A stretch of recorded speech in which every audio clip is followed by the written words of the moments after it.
Usually you serve up the real, but the last time we had you on the show, you told us that Zion wasn't in bad shape. That's what you told us, AD, and now we're hearing he's 390 pounds. No. See? This is how we going to go out, fellas. Is this what we're doing now? Nah. Is this what we're going to do now? Oh, don't worry. We're going to have you on the fan, too. Yes. No.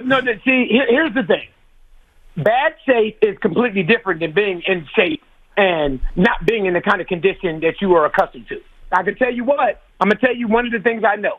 I will stand by this to the day I die. A lot of these pictures that you guys are seeing nationally are doctored and filtered. Oh, really? Because I've seen the originals. So why would someone do that?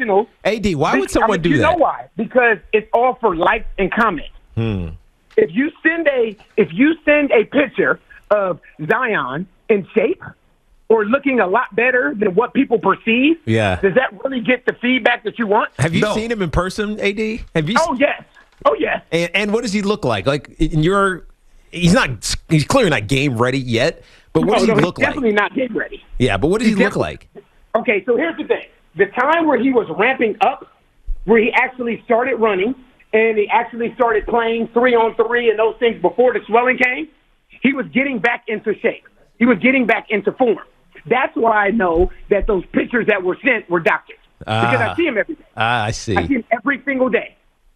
So that's why I can attest to that. And to me, I think it's sad. I'm not going to lie to you guys. I think it's sad that we're at a point where a 21-year-old boy, Zion's old enough to be my son. Yeah, it's true. You know what I mean? A 21-year-old boy, what we're doing to put a narrative out about him and to continue that narrative is to drive up comments and drive up negative feedback online, so we're doctoring and filtering pictures. I think it's sad. Yeah, well, Antonio, I'm not going to disagree with that. That's actually reprehensible for anybody. There's a butt coming here.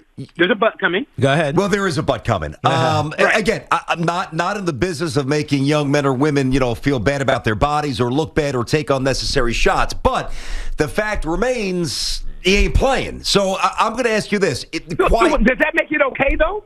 No, there's reasons why. Does that make it okay? No. That's not where. No, it's not okay under any circumstance. I'm with you on that.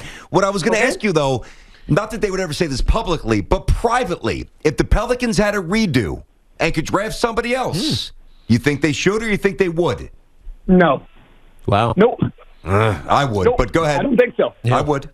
Is the fan base still enthusiastic about Zion, AD? Well, the fan base is disappointed, and the reason the fan base is disappointed precedes Zion, though. That's the part that sucks. Yeah. This is bigger than Zion. Because if you remember, this is bigger than Zion, but this also precedes the David Griffin era. So remember, Chris Paul was here and left. Anthony Davis was here and left. Mm-hmm. So this is a very, very – and the thing is, I talk to this fan base a ton. A lot of times after a game, they do a thing called Spaces where you can go on Twitter and jump in conversations with them. And I go on there all the time and talk with them. This is a very frustrated fan base because of what has transpired over the last, 5, 7, 10 years or so. So this precedes Zion. Now, Zion obviously being injured in his first year, we have to understand how these 3 years look.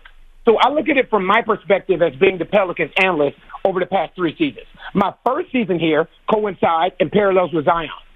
You know what? It was cool. But then the season got suspended. Yeah. So then we go into a bubble. And then Zion had to leave, and he had to come back. So that's your first year. Your second year was last year, where he averaged 27 points a game on 61% from the field. Great year. But it was a COVID-hit season. Everything was kind of thrown off. Things were different. And now this year, you start out the season, and you're injured. So the frustration, I get it. I'm not saying I don't understand. I am very, very conscious and understand why the fans are frustrated because you have a generational talent, but you want to see that generational talent on the floor, and they have yet to see it as much as they would like.